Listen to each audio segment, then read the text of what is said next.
More of the same on this. I kind of expected to see maybe some parallel or perpendicular, but I don't see it.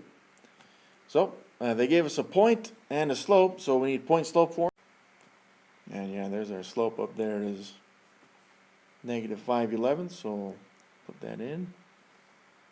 And then they gave us the ordered pair 44, 3, so x is 44 and y is 3 on this one. 44, 3. Let's go and distribute our negative 5/11 into the parentheses there. Negative 5/11 times x is negative 5/11 x.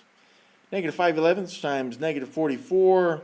Let's see, that'd be 4. That's a positive 20 right there. And you can check my work with the calculator if you'd like.